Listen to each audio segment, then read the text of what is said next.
혹시 또 부담될까봐 제가 인도를 얘기했어요.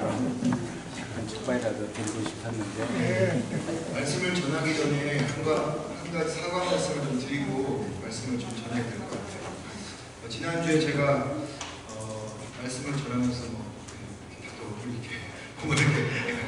큰 실수한 게 아니고요. 그냥 간단한 실수를 제가 했는데 여러분들 죄송하다는 말로 좀 이야기하고 시작하려고 하는 거예요. 지난주에 제가 말씀을 전하다가 영생에 관한 관심을 가진 사람이 니고데모와 지난주에 우리가 보았던 부자 청년 단 두 사람밖에 없다라고 이야기를 했잖아요. 근데 오늘 이 본문을 정해놓고 이렇게 보니까 한 사람이 더 있더라고요. 그래서 오늘 본문에 나오는 사람이 율법교사라는 사람이 영생에 관심을 또 가졌던 사람이더라고요. 저희 사복음서에 이 말씀들이 이렇게 서로 같이 나오는 것들을 이렇게 제가 착각을 해서 율법교사와 부자 청년이 같은 사람인 줄 알았더니 보니까 다르더라고요. 그래서 율법에 그 관심이 있었던 청년이나 그리고 부자 청년 이 두 사람이 다른 사람이다. 보니까 니고데모, 그다음에 부자 청년, 율법교사, 영생에 관한 관심을 가졌던 사람이 세 사람이라는 거. 죄송합니다. 제가 두 사람이라고 했는데 세 사람이더라고요. 말씀을 밝히 자세하게 그리고 제대로 가르쳐야 되는데 또 말씀을 전해야 되는데 제가 실수해서 용서를 좀 빕니다. 오늘은 긍휼에 대해서 생각해 보려고 합니다. 영생에 관심을 두었던 율법교사 선생님이 예수님께 나와서 이런저런 이야기를 하다가 예수님이 이 율법교사에게 한 가지 이야기를 해줍니다. 예루살렘에서 여리고로 내려가던 어떤 사람이 가다가 강도를 만난 거예요. 그래서 모든 것을 다 빼앗겼습니다. 빼앗겼을 뿐만 아니라 흠뻑 맞아서 거의 죽을 지경까지 되었고 그냥 그 사람을 내동댕이 치고 이 사람들이 다 떠나버린 겁니다. 그렇게 이제 시름시름 죽어가고 있는 차에 어떤 제사장이 그곳을 지나가게 되었습니다. 그런데 이 제사장이 그냥 그를 돕지 않고 피해 가버렸어요. 그리고 얼마 지나지 않아서 이번에 한 레위인이 그곳을 지나가게 되었습니다. 그런데 역시나 이 레위인도 그곳을 그냥 지나가 버렸습니다. 그리고 얼마나 시간이 지났을까? 한 사마리아 사람이 그곳을 지나가다가 여행 중이었어요. 그곳을 지나가다가 이 강도에 맞아서 죽어가고 있는 사람을 보고 너무 불쌍해서 가던 길을 멈추고 응급조치를 취합니다. 기름과 포도주를 상처에 바르고 그 사람을 이제 짐승에 태워서 가까운 여관으로 가게 되죠. 하루를 돌보고 나서 다음날 여행을 계속 떠나야 하기 때문에 이 사람이 떠나면서 여관 주인에게 뭐라 이야기했냐면 계속 좀 돌봐주십시오. 그런데 돌볼 때 돈이 들어간다면 제가 갔다 와서 그 들어간 비용을 다 드리겠습니다 라고 말합니다. 떠날 때 그 당시 일꾼이 일할 수 있는 하루 벌어서 먹을 수 있는 한 데나리오, 그러니까 두 데나리오를 주면서 그렇게 떠나면서 혹시라도 더 들면 와서 내가 이 사람을 위해서 수고한 당신의 그 비용을 지불하겠다고 말합니다. 이 이야기를 끝내고 나서 예수님께서 이 율법교사에게 말합니다. 내 생각에는 이 사람 중에 누가 강도 만난 자의 이웃이 되겠느냐? 이르되 자비를 베푸는 자니이다. 예수께서 이르시되 가서 너도 이와 같이 하라 라고 예수님께서 말씀을 마무리하십니다. 예수님과 율법교사와의 그런 대화의 내용인 거죠. 여러분 오늘 본문에 보면 두 종류의 사람이 나와요. 한 종류는 강도 만난 자를 보고도 그냥 지나친 사람이었고 한 사람은 강도를 만나서 도운 사람이었습니다. 보통 이 강도 만난 사람을 보고도 지나가버린 제사장이나 레인을 생각할 때 참 신고 못했다. 생각을 해볼 수 있는 거죠. 근데 여러분, 이 제사장과 레위인이 그냥 지나쳐 갈 수밖에 없는 사연이 있었고 이유가 있었어요. 성경을 좀 보면은 레위기 21장 1절에 보면 제사장에 대한 규율이 있습니다.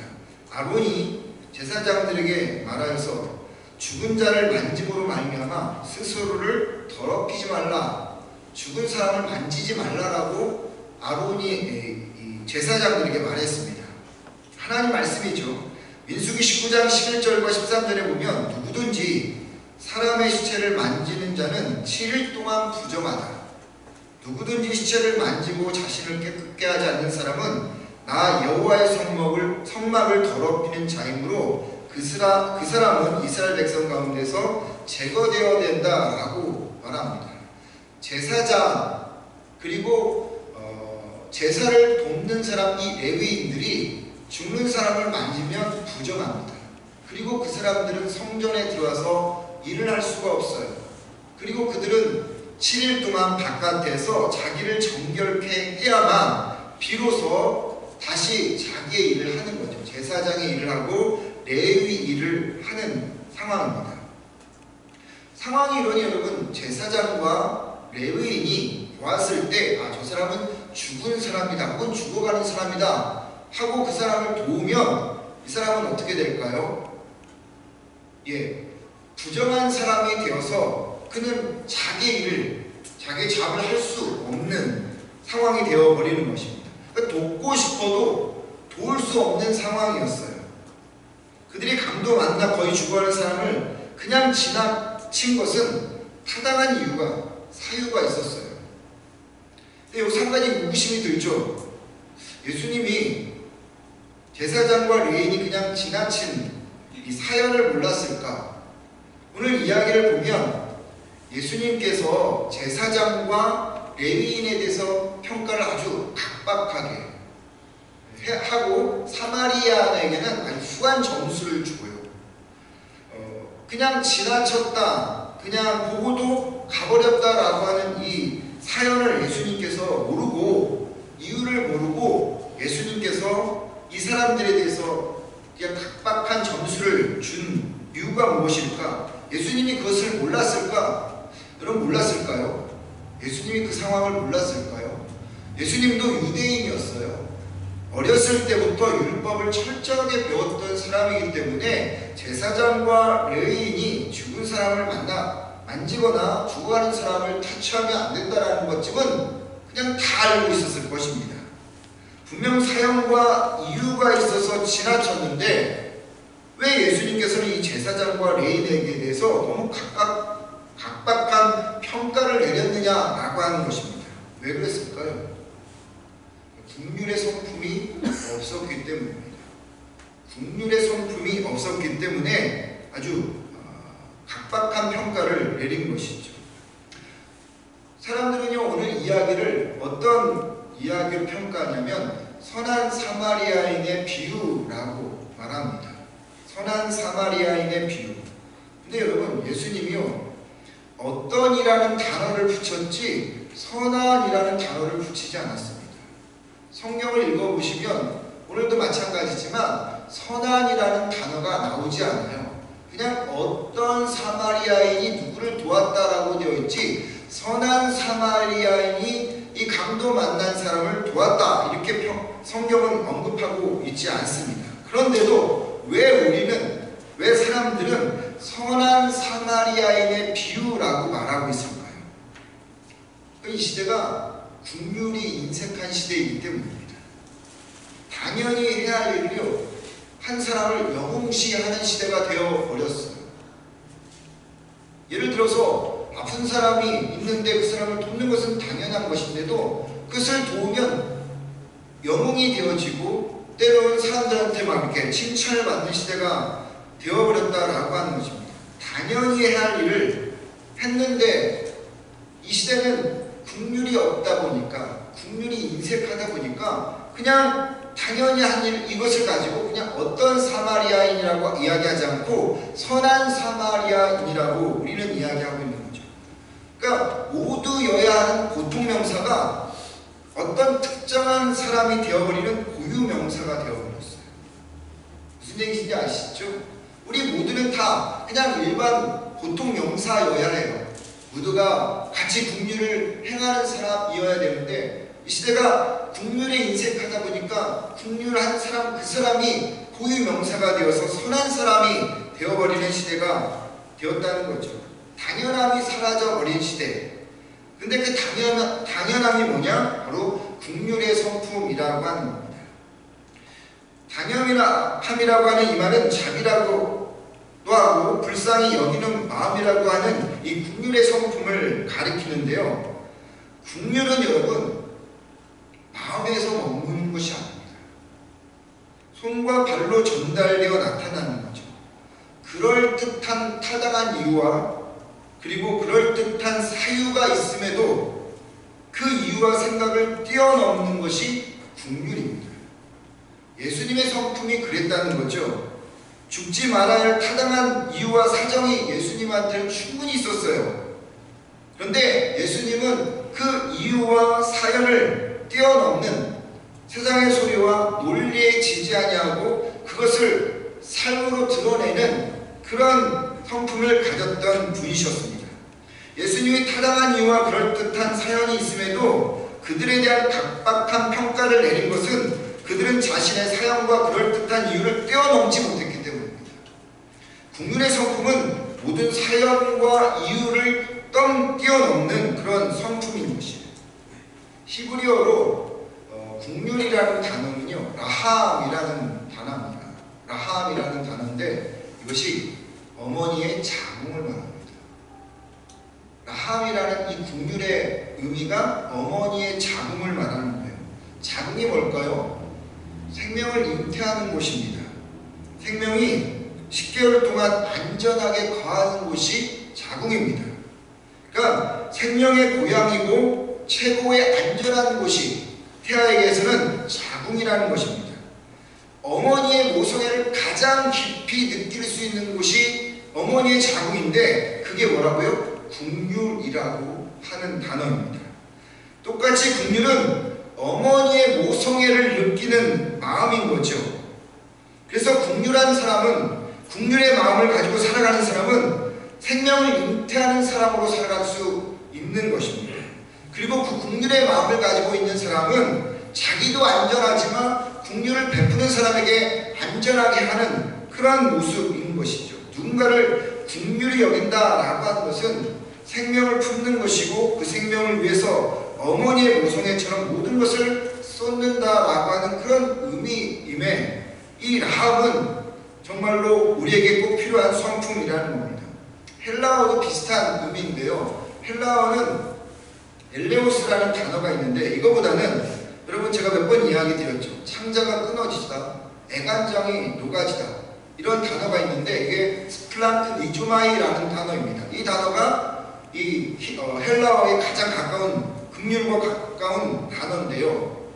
사냥꾼이 어린 사슴에게 활을 쏘았습니다.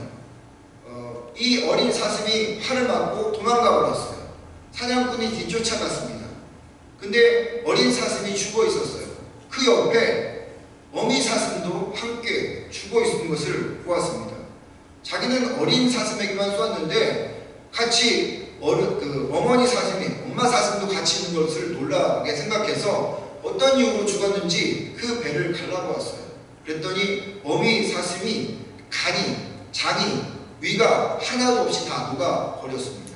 죽어가는 사슴을 보면서 자기 새끼를 보면서 그 애간장이 녹는 마음, 그게 스플랑크 니조마이라는 뜻인데 그게 국률이라는 뜻입니다. 어머니처럼 생명을 품고 그 모든 것을 쏟는 성품이 하나님의 성품입니다. 한 영혼을 바라보면서 창자가 녹아지는 마음을 품는 성품을 가졌던 분이 예수님이었어요. 그러니까 히브리어나 헬라 모두 국률이라는 것은 내 자녀처럼 여겨서 내 모든 것을 품는 성품이라고 하는 것이 국률입니다. 여러분, 내 자녀라면 아무리 타당한 이유가 있고 아무리 바쁜 이유가 있고 아무리 중요한 일이 있어도 그것을 못 본 척하고 지나가겠습니까? 절대 그렇지 않다는 거죠. 국률이라고 하는 것은 모든 사연과 모든 이유와 그럴듯한 그 이유를 뛰어넘는 것이 긍휼이라고 하는 겁니다. 왜 예수님께서 제사장과 레위인에게 각박한 점수를 주었냐면, 그들은 충분히 타당한 이유가 있었고 그들은 그럴 만한 이유가 있었지만 그것을 뛰어넘지 못했다는 것입니다.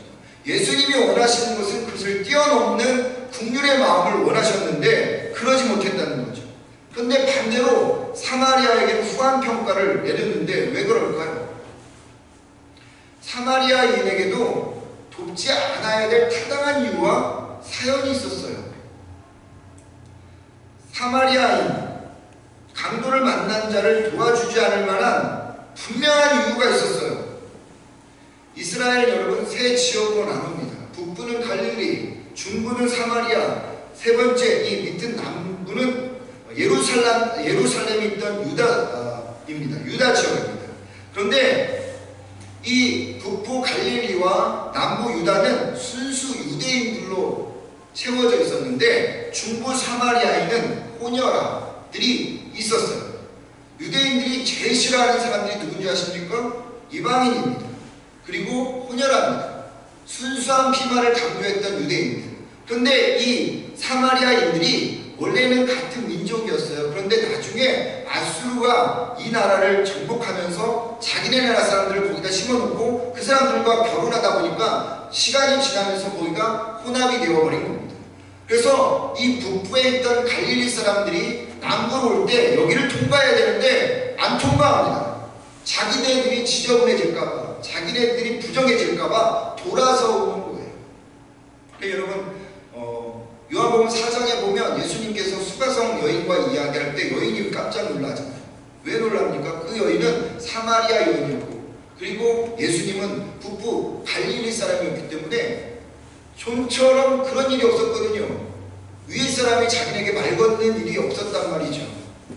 늘 무시하고 늘 개만도 못하게 보는 이 사마리아 사람들, 저주당하고 그리고 조롱당했던 그런 사람이었단 말이죠.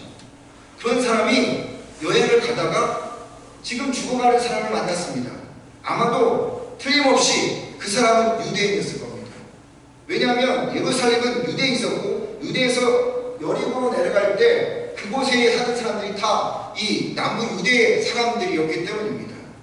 그러니까 이 사마리아 사람은 이 유대인을 도울 이유가 없는 거예요. 왜? 평소에 맨날 저주하고 조롱하고 개만도 못하게 여기던 사람들이었는데 자기를 그렇게 개무시하던 사람들인데 그 사람을 어떻게 도울 수 있겠어요?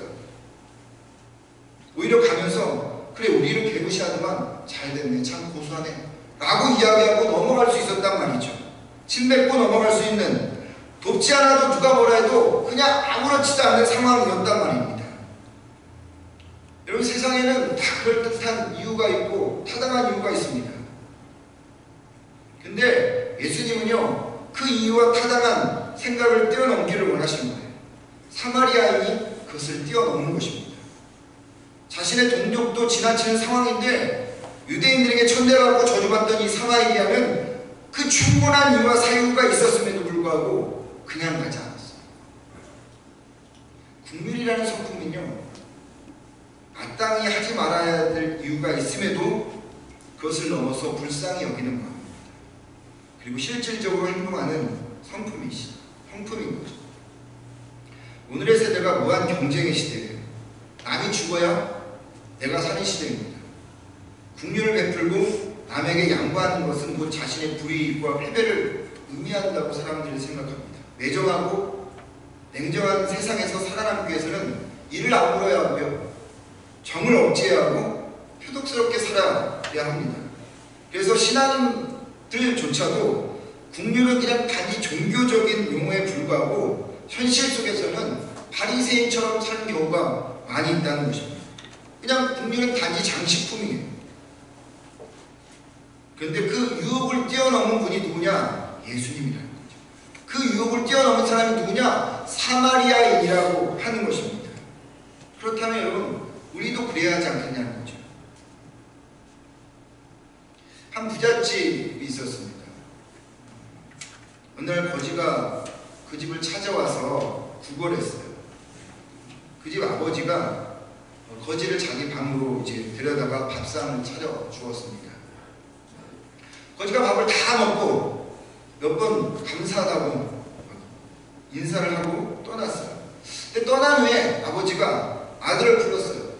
그리고 아들한테 지금 빨리 거지를 쫓아가서 이 놋 밥그릇 뚜껑을 주고 오라고 이야기를 했습니다. 아들이 무슨 영문인지 모르겠지만 일단 아버지 말대로 그 놋 밥그릇 뚜껑을 가지고 거지에게 달려갔습니다. 아버지가 이것을 주라고 하더군요. 그래서 가져왔습니다 라고 그 거지에게 이야기했습니다. 거지가 그것을 보자 그냥 그 자리에 앉아서 울었습니다. 아들이 왜 그런지 영문을 모르고 집에 왔어요. 그래서 집에 돌아온 아들이 아버지에게 아버지 제가 놋 뚜껑을 주고 왔는데 그 거지가 받자마자 그 자리에서 막 울던데요. 왜 그래요? 라고 이야기를 했습니다. 왜 갖다 주라고 했어요? 라고 했더니 아버지가 말하기를 그 놋 밥그릇 뚜껑을 가져다 주어야 놋밥 그릇을 제값을 받을 것 아니냐라고 이야기를 했습니다. 쉽게 말하면 거지가 이 밥그릇을 가지고 도망친 거예요. 근데 뚜껑을 안 가지고 간 겁니다. 그게 국률이라는 거죠. 그 아버지의 국률을 본 이 아들이요 나중에 목사가 되어서 지금 대전의 남북교회 원태 목사님으로 계십니다. 국률이라고 하는 것은 우리 이성과 우리 생각이 여러분 한도 내에서 하는 것이 아니에요. 그것을 뛰어넘는 마음인 겁니다. 우리에게도 제사장과 레인처럼 그럴듯한 이유가 다 있죠. 장가도 가야 하고요. 소도 사야 하고 밭에 나가 일도 해야 하기 때문에 지금은 누군가 돕기를 불가능하다고 생각합니다. 나의 가정과 재산에 손해를 보게 한 사람을 지금은 용서할 수 없다는 거죠. 내가 힘이 없다고 비아냥거리고 조롱하며 그들이 가지고 있는 권력으로 나를 물러내리는 사람들을 분명히 우리가 다시 공격할 이유가 있는 것입니다. 그렇게 할 수밖에 없는 상황과 이유를 우리는 이해할 수는 있어요. 하지만 예수님이 자비와 긍휼을 베푼 이 사마리아 사람들, 이 사람을 보고 율법교사에게 뭐라 이야기하냐면 가서 너도 그렇게 하라고 이야기를 하고 있다는 것입니다. 그렇게 한 이유는 타당한 이유와 그럴듯한 이유가 있지만 그럼에도 불구하고 그리스도인이라면 예수님을 닮아가겠다고 예수님을 믿고 있다면 나의 도움이 필요한 그 사람도 하나님의 그런 가족으로 초청받아야 될 사람이라는 것을 알고 있다면 그럼에도 불구하고 그 사람을 향해서 나가야 된다고 하는 것이 바로 긍휼이라고 하는 것입니다. 저는 여러분 제사장과 레위 사람이 긍휼이 없다고 생각하진 않습니다. 그들도 긍휼의 성품이 있었을 것입니다. 그런데 그 성품을 그들은 그냥 가지고만 있었던 것이죠. 긍휼이라고 하는 것은 가지고만 있어서는 되는 게 아니에요. 그것을 드러내야 되는 것이 진짜 긍휼이라고 하는 겁니다. 왜 예수님께서 율법교사에게 가서 너도 이같이 하라 라고 이야기를 했을 거예요? 긍휼의 성품은요 마음에 먹는 것이 아닙니다. 삶으로 뿜어져 나와야 하는 것입니다. 그래서 마태복음 9장 13절에서 예수님께서 이렇게 이야기하죠. 너희는 가서 내가 긍휼을 원하고 제사를 원하지 아니하노라 하신 뜻이 무엇인지 배워라. 타당한 이유가 있어서 하나님께 예배 드리러 가던 그 제사장 레위인보다 사마리아인처럼 삶으로 긍휼을 뿜어낸 사람을 하나님이 원하신다라고 하는 것을 말하고 있는 겁니다. 여러분 그리스도인이라면 그 타당한 이유를 넘어야 합니다. 그래서 남들이 보기에 미친 듯한 행위를 해야 하는 것이 그리스도인의 삶이라는 거죠. 마음을 열어주는 100일까지라는 이야기 속에 나오는 그런 예인데요. 어느 화창한 겨울날 샌프란시스코에서 차 뒷칸에 크리스마스 선물을 잔뜩 싣고 가는 한 빨간색 혼다를 탄 여인이 있었습니다. 이 여인이 이제 다리를 넘을 때 통행료를 지불해야 하는데 그녀가 다리를 지나면서 그 요금을 받는 사람에게 7장의 티켓을 주면서 내 뒤에 오는 6대에게 티켓을 하나씩 주라. 그렇게 이야기를 했습니다. 그러자 뒤에 오던 사람들이 자기가 이제 티켓을 내려고 했는데 앞 사람이 지불하고 갔다라고 이야기했습니다. 그리고 또 한 사람이 지나가고 또 한 사람이 지나가고 총 6대가 그렇게 지나간 것이죠. 이 여인 7장을 사고 1장을 지불하고 나머지 6장을 다른 사람에게 준 그 사람이 어느 날 자기 친구네 집에 가서 냉장고에 붙어있던 한 글귀를 본 것입니다. 때로 너의 인생에서 엉뚱한 친절과 정신 나간 선행을 실천하라. 이것이 나중에 미국 전역의 슬로건이 되었습니다. 때로 너의 인생에서 엉뚱한 친절과 정신 나간 선행을 실천하라. 세상 사람들도 여러분 엉뚱한 친절과 정신 나간 선행을 존중합니다. 그런데 예수님을 닮겠다고 하는 우리가 타당한 이유가 있다고 해서 국률에 인색한다면 참 거시기하죠. 지나친 부담을 가질 필요는 없습니다. 근데 크게 시작하지 않아도 돼요. 국률이라고 하는 것은 작게 시작해도 됩니다. 그냥 때로 이유 없이 누군가에게 전화해서 3년이 됐든 5년이 됐든 전화해서 그냥 목소리가 듣고 싶어서 전화했다고 하는 그것도 어쩌면 엉뚱한 친절일 수 있겠죠. 또 꽃 한 송이 전해주는 것도 필요하겠고요. 그냥 갑자기 어느 날 쌀국수 한 그릇 가자라고 이야기할 수 있는 것도 여러분 선행이겠죠. 용서하는 마음으로 빈 커가는 그것도 국률일 것입니다. 그럼 혹시 우리의 도움이 필요한 사람이 있음에도 제사장이나 레위인처럼 타당한 이유와 그럴듯한 이유를 핑계 삼아서 국률을 회피하는 우리는 없습니까? 혹시라도 매 맞고 상처 입어 엎드려져 있는 그 사람이 있는데 그냥 지나치고 있지는 않습니까? 이유가 있다고 핑계가 있다고. 하나님께서 그들의 국률을 베풀 기회를 여러분 달라고 기도하십시오. 헨리 나우에이라고 하는 유명한 분이 계십니다. 이분이 국률에 대해서 이렇게 이야기를 하셨습니다. 국률은 우리에게 상처가 있는 곳으로 가라고, 고통이 있는 장소로 들어가라고, 깨어진 아픔과 두려움, 혼돈과 고뇌를 함께 나누라고 촉구한다. 국률은 우리에게 비참한 상태에 있는 사람들과 함께 울부짖고 외로운 사람들과 함께 슬퍼하며 눈물 흘리는 자들과 함께 울라고 도전한다. 국률은 우리에게 연약한 사람들과 함께 연약해지고 상처 입기 쉬운 자들과 함께 상처 입기 쉬운 자가 되며 힘없는 자들과 함께 힘없는 자가 될 것을 요구한다. 헨리 나우이 누군지 아시죠? 하버드 대학교를 나와서 전도가 유망했던 분이신데 나중에 지체부인 공동체에 들어가서 함께 살다가 돌아가신 그런 수사였습니다. 예수님처럼 사마리아인처럼 엉뚱하고 정신나간 이 방정식에서 벗어나는 국률을 우리가 베풀어야겠습니다. 늘 똑같은 답만 나온다면 인생이 여러분 얼마나 행복하지 않겠습니까?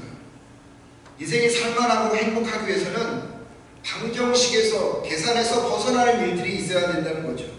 그래서 여러분 바보 예수님처럼 사셔야 합니다.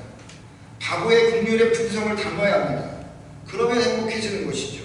자꾸 계산하고 따지고 그러다 보니까 인생이 복잡해지고 불편해지는 거예요. 바보 예수님의 성품, 그 국률의 성품을 가질 때 그럴 때 비로소 행복해진다라고 하는 것입니다. 저는 오늘까지 겸손과 용기와 자기 통제력, 비전, 국률이라고 하는 예수님의 성품을 같이 생각해 보았습니다. 한번 여러분 물어볼게요.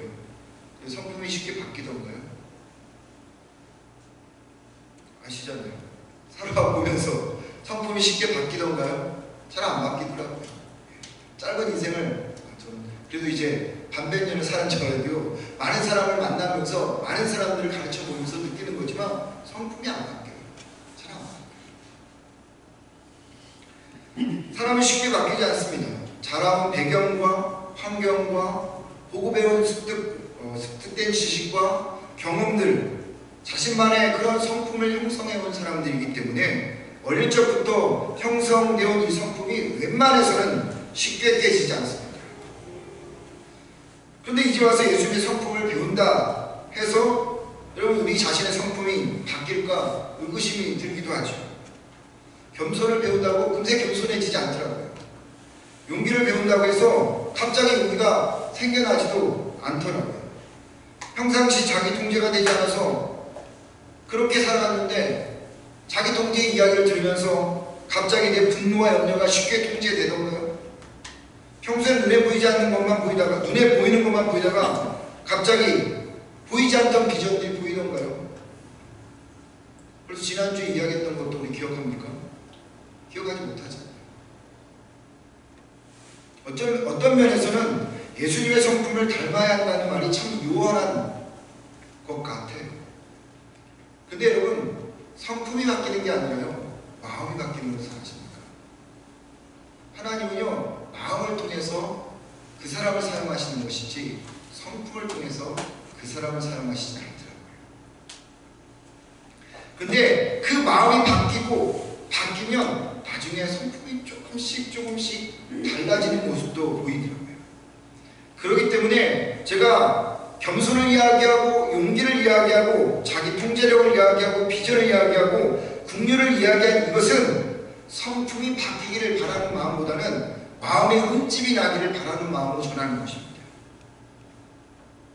그렇게 마음에 조금의 흠집이 나게 되어지면 그것이 조금씩 흠집이 나야 되면 어느 날 조금은 우리의 성품이 바뀌어질 수 있다라고 하는 것입니다. 삶의 변화가 조금 일어날 수 있다라고 하는 것이죠. 그렇게 흔들리는 작은 몸부림을 치다 보면 정신없는 행동을 하다 보면 그러다 보면 어느 날 내 자아가 조금씩 깨져가는 것들을 볼 수도 있다라고 하는 겁니다. 버터플라이 이펙트라고 하는 것을 여러분 아십니까? 나비 효과라고 하는 겁니다. 이것은 뭐냐면 작고 사소한 사건 하나가 나중에 엄청난 큰 효과를 가져온다는 의미에서 버터플라이 이펙트라고 이야기합니다. 예를 들자면 브라질에서 나비 한 마리가 날개짓한 것이 나중에 이것이 크고 파장이 되어서 미국 텍사스에서 토네이도를 만들게 하는 그런 일이 되어진다라는 의미에서 나비 효과라고 부릅니다. 사소한 사건이 반복되어지고 그렇게 되어지면 나중에 눈덩이처럼 불어나서 변화를 만들고 역사를 만들듯이 성품은 우리가 쉽게 변하지 않지만 우리의 마음에 도전이 되어질 때 그것이 흠집이 나고 작은 몸부림을 통해서 변화가 일어나다 보면 어느 날 그 성품이 하나님, 예수님을 닮아가는 모습이 되어지지 않을까라고 생각을 해봅니다. 사람은 쉽게 변화되지 않는다라고 하는 것, 그렇기 때문에 여러분 우리가 도전하지 않는다라고 하는 것은요, 우리가 교회나 우리가 세상에 보여줄 것이, 교회나 우리가 세상에 보여줄 것이 없다라고 하는 그런 것을 생각해 봅니다. 세상은요, 우리의 믿음을 보고 우리의 기도를 보고 예수를 믿는 게 아니에요. 세상은 얼마나 큰 교회를 가지고 있고 얼마나 큰 재정을 가지고 있느냐를 가지고 예수를 믿는 게 아니에요. 세상은 예수 믿는 사람이 어떤 성품을 가지고 있고 어떤 인성을 가지고 있고 어떤 마음으로 사느냐를 보고 예수를 믿는다는 거죠. 그런 의미에서 변화되지 않는다 해서 도전하지 않으면 그냥 우리가 그대로 있다면 세상은 우리를 향해서 아무것도 볼 수 없게 되어진다는 것이죠. 세상이 교회와 성도를 향해 비난하는 것은 예수님 때문이 아니라 예수를 믿는다고 하는 사람들의 성품이, 인성이, 마음이 세상과 다르지 않기 때문이죠. 세상과 똑같은 마음 때문에 세상은 교회를 향해서 성도를 향해서 비난한다고 하는 것입니다. 하여서 변화가 어렵지만 성품을 바꾸자 하는 노력, 그 몸부림이 있어야 합니다. 그때 성도가 되어지는 것이고 세상을 우리를 통해서 하나님을 보게 되어지는 것이죠. 마태복음 19장 26절의 말씀이죠. 사람은 할 수 없지만 하나님은 할 수 있다. 여러분, 하나님께서 하실 수 있도록 여러분의 마음과 그리고 성품과 인성과 품성을 드리는 여러분과 제가 되기를 주의 이름으로 축원드립니다. 이 말씀 생각하면서요, 제가 이번 주간에 문득 떠오르는 찬양이 있어서 같이 여러분들과 좀 부르고 싶어서 올라갔습니다.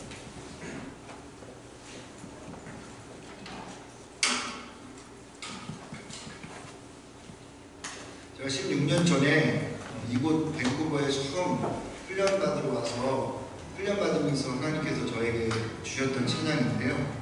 이 찬양이 문득 생각이 나서 여러분들과 함께 찬양을 해보려고 합니다.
주를 향한 나의 사랑을 주께로 하나님 그냥 긍휼을 가지고 있는 자가 아니라 드러내서 뿜어내서 하나님 그를 품을 수 수 있는 우리가 되게 달라고 한번 시간 기도하도록 하겠습니다. 하나님, 이 시간 주님 앞에 기도합니다. 아버지 하나님, 우리 안에 하나님의 사랑이 있습니다. 우리는 주님의 아버지 그 사랑을 받은 자입니다. 주님, 우리는 구원받은 자입니다. 하나님의 깊은 사랑을 알고 있는 자입니다. 그러기에 아버지 하나님, 우리가 가지고 있는 아버지 그런 국률이 아니라 드러내고 뿜어내는 그런 국률을 하나님 그의 성품을 가지고 살아갈 수 있는 자가 되게 없어서 조금씩 우리의 마음이 아버지 하나님 이제 돌려지고 그래서 바뀌어서 하나님 내 주변에 아버지 매맞고 진정으로 아버지 하나님 죽어가고 있는 영혼이 있다면 내가 타당한 이유가 있지만 내가 이유가 아버지 그럴듯한 사연이 있지만 하나님 그것을 뛰어넘는 저희들 모두가 되어줄 수 있게 하여 주옵소서. 아버지 하나님, 우리의 가정 안에서 그리고 아버지 내 주변에 있는 사람들 가운데서 하나님 그 국리를 베풀 사람들을 보여주시고 그를 위해서 기도할 수 있게 하시고 찾아갈 수 있게 하시고 때로는 아버지 엉뚱한 아버지 그 국률 하나님의 참으로 아버지 하나님 정말 우리가 생각하지 못하는 그 상상 아버지 이상의 것들을 하나님 그 국률을 베풀 수 있는 선을 베풀 수 있는 우리가 되어줄 수 있도록 주 하나님 붙잡아 주시고 인도하여 주옵소서. 오늘도 그렇게 아버지 하나님 우리에게 마음 주셨사오니 이 한 주간 동안 주님 안에서 그 일들을 행하는 하나님 우리 모두가 되게 하여 주옵소서. 주님께서 국률한 성품이 있었기에 그 이유와 사연을 뛰어넘어 우리를 구원해 주셨습니다. 그래서 우리가 주님의 자녀가 되었습니다. 주님, 그렇다면 우리도 주님을 닮아야 하지 않겠습니까? 혹시 우리 주변에 하나님 내맞아 죽어가고 있는 그런 강도 맞는 자가 있는데 그냥 우리가 못 본 척 하고 지나가고 있다면 우리의 이유를 대고 하나님 사연을 대고 하나님 그런 생각을 대면서 그냥 넘어가고 있다면 우리에게 하나님 용기 주시고 그래서 우리가 아버지 감당할 수 있는 힘도 주셔서 아버지 정말 그 일을 감당하는 저희들이 되어지게 하옵소서. 세상이 우리를 조롱하겠지만 세상이 우리를 바보처럼 그렇게 행한다고 이야기하겠지만 우리가 바보 예수님처럼 우리 역시도 바보가 되어서 그런 일을 행하는 우리가 되어질 수 있게 하여 주옵소서. 예수님의 이름으로 기도드립니다.